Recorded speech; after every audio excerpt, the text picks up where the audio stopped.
Nous allons recevoir aujourd'hui un serviteur de Dieu que nous allons vous présenter. Bonjour évangéliste.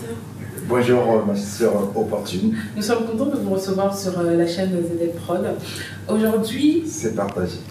Nous voulons traiter sur le thème « Ne suivez pas le vent ». Alors, beaucoup d'enfants de Dieu, beaucoup de peuples de Dieu suivent des personnes, même au sein de l'Église, qui sont influencées par l'attitude, par les paroles, par les comportements de certaines personnes. Alors, tandis que la Bible nous dit de ne pas suivre le vent. Il nous dit que nous qui avons pris un si bon élan, qui a brisé cet élan? On a pris un si bon départ, qui a brisé cet élan? Alors, nous aimerions savoir la pensée du Seigneur au travers de vous aujourd'hui. Mesdames et messieurs, le serviteur de Dieu, évangéliste Prince Kouka, va nous parler du coup de la part du Seigneur. Gloire au Seigneur, nous bénissons le Seigneur. Shalom, peuple de Dieu. Je suis l'évangéliste Prince Kouka, comme ma soeur opportune vient de me le présenter au cours de cette émission de la chaîne Z Pro. Alors, c'est vraiment une opportunité pour moi. Je suis maintenant dans un cadre d'évangéliste pour pouvoir répondre à ces questions. Par la grâce du Seigneur, je crois que vous serez bénis. Par la grâce du Seigneur, vous qui nous suivez de partout, dans n'importe quel support actuellement, que Dieu se souvienne de vous et qu'il vous bénisse. Alors, je bénis le Seigneur pour cette opportunité qu'il m'a accordée. Et merci pour ce beau privilège, pour essayer de pouvoir faire comprendre aux enfants de Dieu, et surtout ce beau thème, de suivre le vent. Voilà.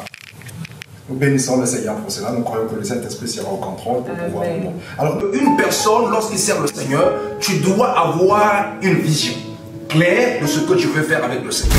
Il y a plus de dégâts dans les églises et dans la vie de certaines personnes, des personnes qui avaient commencé par l'esprit, sont commencées à terminer par la chair. La foule qui entraînait, poursuivait Jésus, il n'avait pas la vision.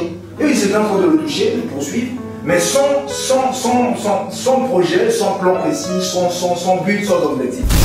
Dans leur intérieur, c'est-à-dire dans leur maison, qui manifestent des comportements qui ne rendent pas gloire à Dieu. Il l'a fait pour t'influencer parce qu'il a reconnu la grâce qui est en toi, mais il ne veut pas que tu puisses bénéficier de cela, mais il va simplement te désorienter.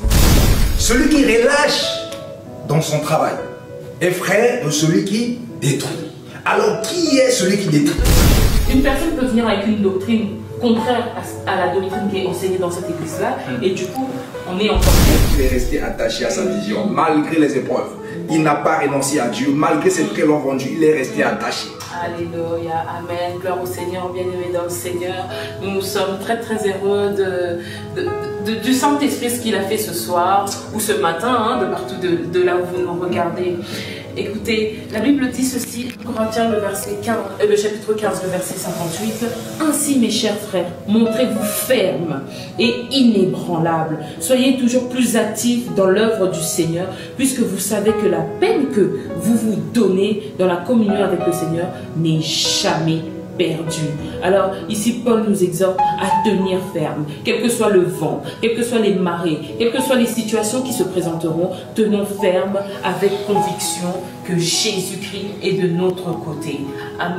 Je vous souhaite une bonne soirée. Merci encore d'avoir été sur notre chaîne ZL Prod. Continuez à nous suivre sur Instagram, sur YouTube, sur Facebook. À bientôt.